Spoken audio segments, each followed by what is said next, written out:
Boom, hey internets, Jon Phenom, the clothing brand mentor here. Again with the Supacolor team, we want to give you a little bit more best practices so you can get the best out of your Supacolor transfers. On this one, we're talking about Gangsheets and making sure you maximize that space. We're also going to walk you through a couple examples of me actually using a Gangsheet so you can see it behind my shoulder, so you can save money and test out some new designs and looks with these transfers. First thing I'm going to tell you to do is jump on supacolor.com/templates. You're going to see all of our templates there.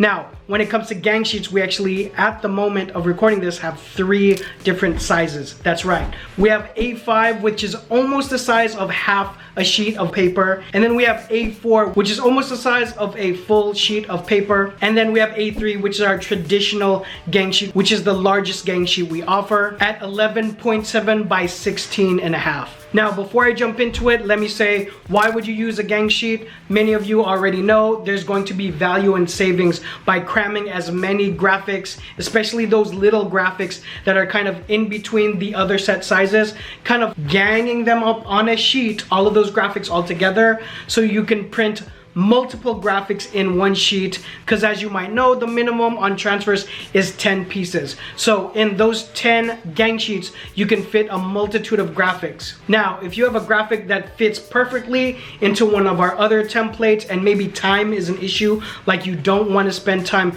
cutting out all of these individual graphics on a Gangsheet, then obviously those sizes are available to make production a bit easier. For me, I like to use Gangsheets for graphics that have a weird shape. Also, if I'm testing out new looks, I really like to use Gangsheets in that scenario as well. I'm going to grab this artwork and move it to the left side just so that you can see it a bit better.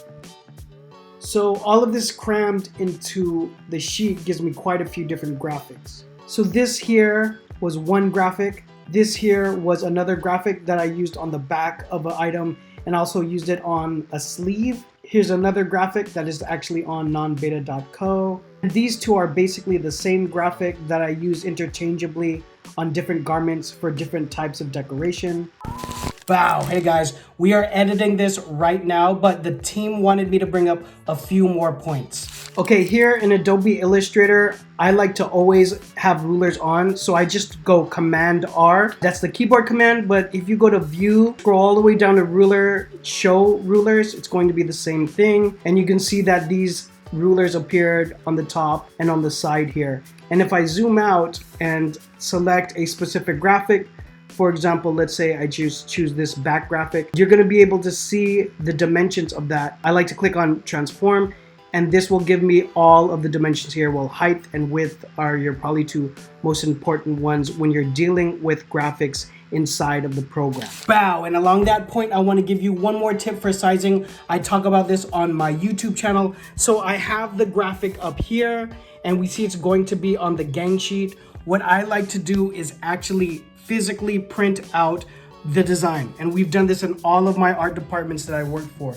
So here on the table, you can see that I literally used an actual ruler. Okay, in the beginning, I'll use an actual ruler to size this out, and I'll use a pair of scissors to cut it out from the printer, from actually printing the full size graphic together. And I'll literally lay it on a physical t-shirt. This is a large black t-shirt.